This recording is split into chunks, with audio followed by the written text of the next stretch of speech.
Alright, let's try this again. Let's try this shit one more time. You get one more chance. And then you're out. You're out, Tom. No bullshit. I shot the... Let me... This is a preview of what's to come. I shot a... God damn it. Here's what I'm talking about. Alright, I shot a video while I try to fix this fucking thing. I shot a video yesterday. I was trying to shoot one of these yesterday, and it just did not come up funny at all. There we go. Did you hear it? But I'm going to start timing them so I can keep track of when my 15 minutes of fame is up. Because I hate to go back and edit, and then you have to splice. And I have like a shitty program that comes with Windows, and everything that comes with Windows by default is shitty. Fucking... Like, their idea of a game is Minesweeper. Yeah, I want to click I got fucking 32 bits of graphical interface. I've got a video card with 256 megabytes of RAM. No, it's 320. I got 2 gigs of straight up RAM. I've got a dual core Pentium processor. And what does Windows give me as a fucking game? A grid of boxes that you can click, and they have numbers in them. Thanks for Minesweeper, Microsoft. But anyway, you don't want to rely on Microsoft bullshit for anything. And when I try to splice these videos, I use like Microsoft Movie Maker or some shit, and it's just a hassle. It's just a hassle, and I'm not cut out for it. I'm definitely not cut out for it. But anyway, as you saw, I was smashing this thing with my hand. The reason being is it's my new stopwatch, new-ish, and I have to press... I need a fucking hammer in order to get it to start and stop. Because this little button... Watch, it's going to work now that I'm trying to show. Now that I'm trying to show it. Oh, there it goes. And you only have to hit it 40 fucking times. Alright, there it is. Beautiful. So anyway, I'm 1 minute and 36 seconds in, plus however long it took me to hit the fucking button. So let's get started. What's exciting about this week? Oh yeah, a friend of mine wanted me to make another video because I was talking about a book with her. You know, as you know, I like to read. I like to explore intellectual ideas of other people. The neat thing about reading, I gotta grab the book, but I'll talk. Can you hear me? The neat thing about reading is it gives you insight, a unique, in my opinion, insight into somebody else's life experience. Better than movies, better than video games, better than... I don't think there's anything else. But reading, it's like being there. You know, that's the beauty of literature. You read a paragraph and you get to know what they're thinking, what they're feeling, what they're doing, what their goals are, their aspirations. You get insight into the character. It's the closest thing to being inside somebody else's head as possible. So that's why normally reading is a rewarding experience. But not in this case. Not in this case. Here's a book. I'm not going to name it. I named it yesterday, and as I was watching the deploringly unfunny video, it was one of the things I regretted. So I decided I'm not going to name the book. But sufficient to say it's a woman writer. And normally she's good. I've read 2 of her other books, and I like both of them. Why do I like them? You're asking, why would you read a book by a woman? Why would anybody do that? Especially since you're not a woman. Because people only like the things that relate to them, right? Not me. I like to get a vast, what's the word? A vast perspective on all of humanity. Because I'm just so well-rounded. That's just me. Humble me. So this author, she writes books about women. And she is a woman. And so that gives her a little bit of or it gives me some insight into what women are thinking about, what they're feeling. Why do they do the crazy shit that they do? And let's see, just as an example, when guys go out and they're around my age, all they think about and talk about is women. And so you would assume, if you didn't know any better, that women, all they do is think about and talk about men. And that's what I assumed for a long time. Because I'm like, well, it just makes sense. And the universe being the fair and balanced place that it is, women are probably thinking about men just as much as men are thinking about women. But that's not the case at all. And I learned that by reading books like this. Women are thinking about their mothers and whether or not they should have kids. And this particular author, her other book, it was a lot about the evolution. This is so interesting. Let's talk about books for a minute. It was the evolution of the relationship between a mother and a daughter. And at first it starts off with the mother scolding the daughter and teaching her what's right and wrong, and the daughter being a real pain in the ass. And then they both graduate to the next level, grandmother and mother. And now this is who the story's really about, because they go through the most transition. They get to see what it was like to be the mother. And now the kid is being a pain in the ass to her. And it's like, wow, I remember when I was a pain in the ass to my mother.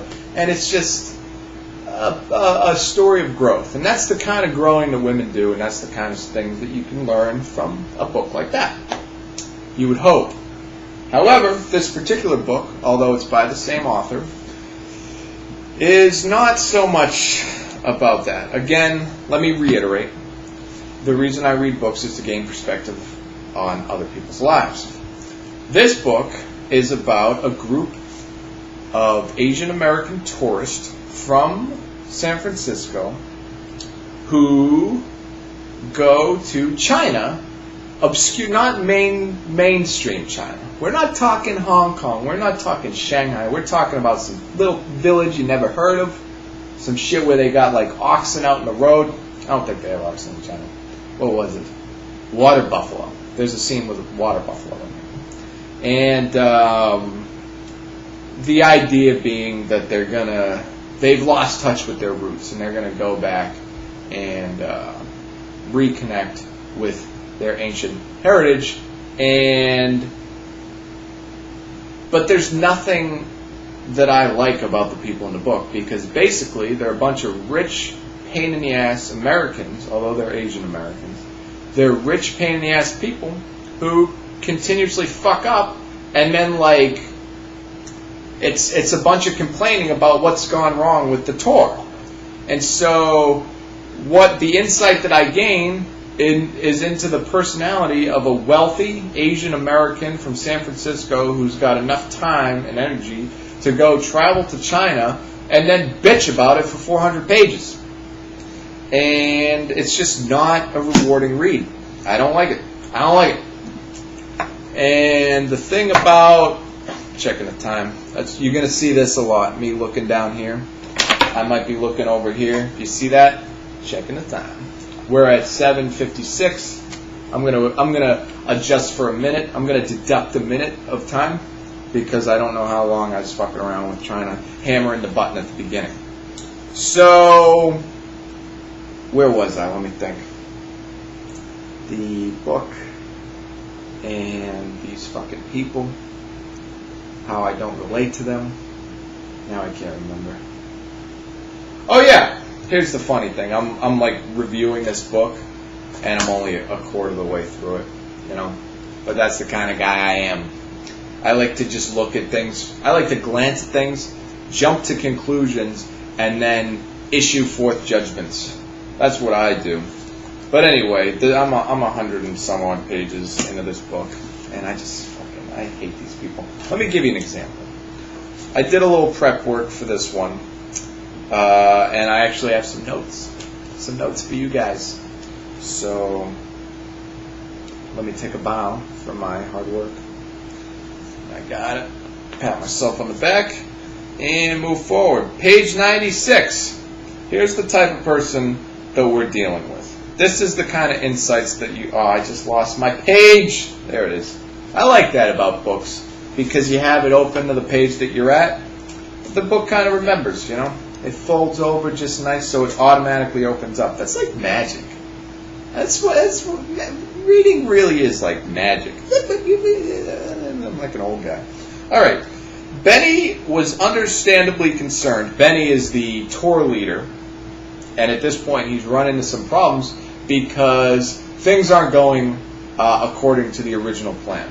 And once one thing goes wrong at the beginning, it sort of sets off a whole chain of events that fucks things up for the duration.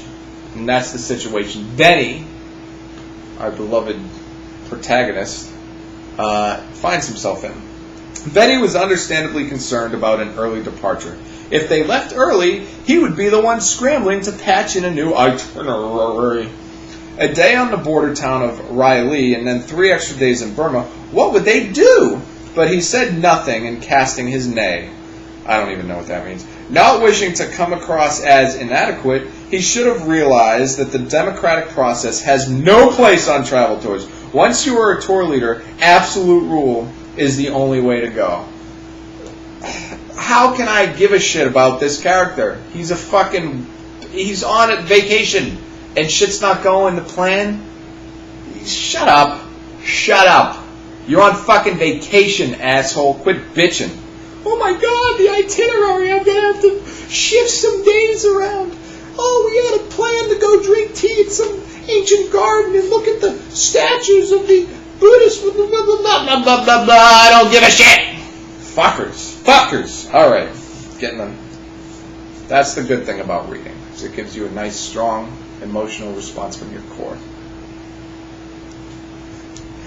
And then on the next page,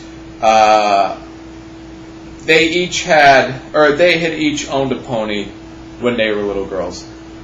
I cannot care about their problems. That's like when somebody wins the lottery or they're a millionaire and they say some shit like, you know, my life's just gotten harder since I won the lottery. It's like, really? Then give the fucking money away.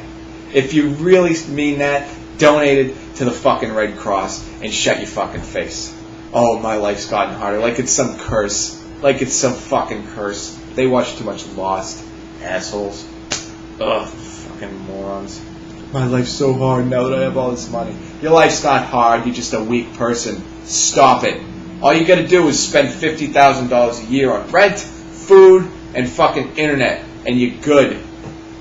Getting up early in the morning to go to work, that's what sucks. Having to answer to somebody that you're smarter than them, that's what sucks. Having to do some shit that you know is wrong, but because some dumbass says you have to, that's what's wrong.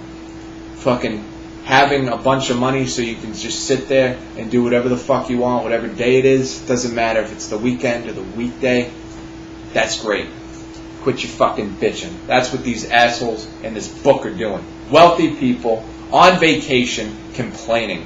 That's what this book is about. Fucking really irritates me. But I'm going to keep reading it. I'm not going to give up. Maybe there's some...